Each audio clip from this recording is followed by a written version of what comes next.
สำนักงานตั้งยุทธจากทั้งดันคำเก้าเลี้ยวเฮาเอาไปหามาแวมาครบนาพ่อตาช่วงนี้น้ำใส่ไฟสว่างหนทางนี้ที่มาดนตรีมอบเป็นบรรยากาศไทยเซิร์นเซิร์นบาทนี่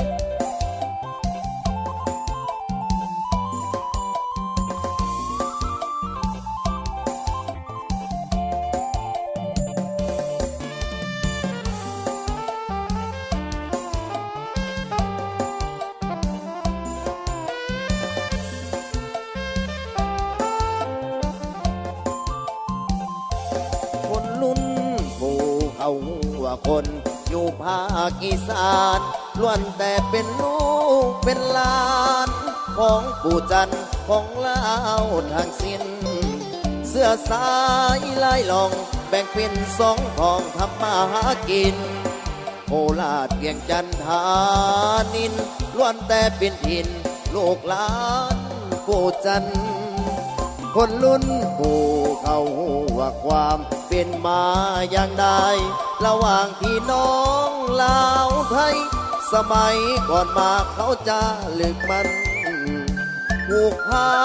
เป็นเสี่ยวเหมือนดังเถื่อเกี้ยวจนถึงทุกวันสาวโคราชไอ้ป่าเวียงจันทร์เคยนัดพบกันที่บุญธาตุหลวงผู้จากเคยฝากความสั่งลูกหลานสองฟังเหมือนดัง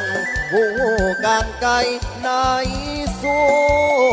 วงให้หลานปู่ไปมาหาสู่บุษาธาตุหลวงพระธาตุพนมให้เห็นห่วงเหมือนใจหนึ่งดวงกวางสนสองฟังคนรุ่นยาน้ำตาต้องหลังลิ้นไหลเมื่อจวบเล่านุ่งสิ้นไม้ผ่านโคราชไปน้ำตา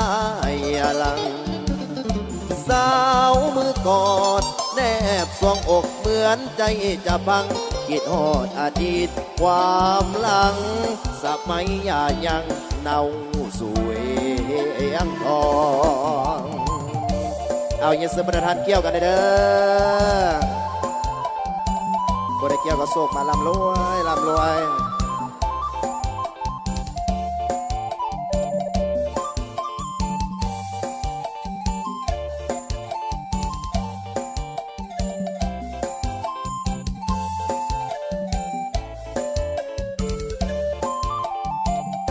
ปู่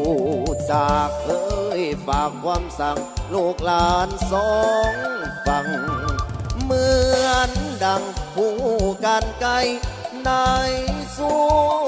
วงให้หลานปู่ไปมาหาสู่บุษาธาตุหลวงพระธาตุพนมให้แหนห่วงเหมือนใจหนึ่งดวงกวางสนสองฟัง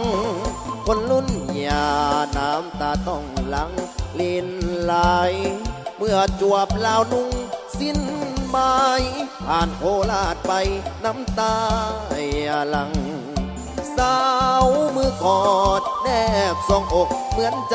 จะพังคิดฮอดอดีตความหลังสมัยยังเนาสวยยังทองอ้าวสอง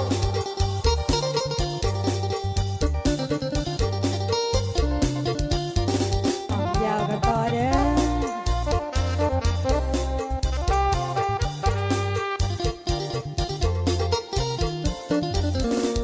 สาวปากทา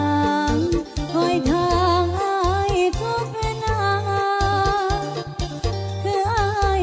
สิมาหาน้องทุกเสียวนาทียินเสียงรถผ่านสะท้านในดวงฤดีแต่แล้วก็มีที่นี่บ่มีเงาอ้ายพอมายืนคอยท่าอุ่นลาฮ้อนฮ้อนหนาวหนาวย้อนคิดถึงเขาคนเขาก็สุขโศกา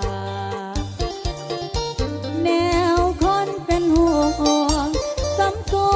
งในดวงสิว่าสัญญาบอกเป็นสัญญาน้องเคยคิดว่า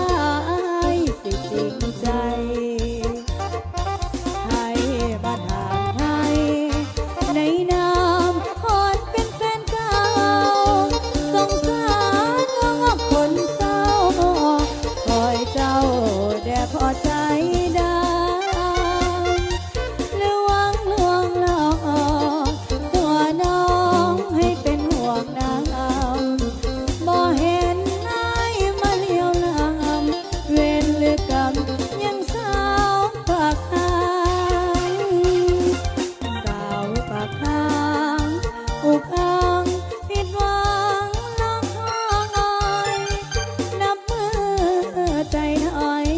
ถึงคอยก็บ่มี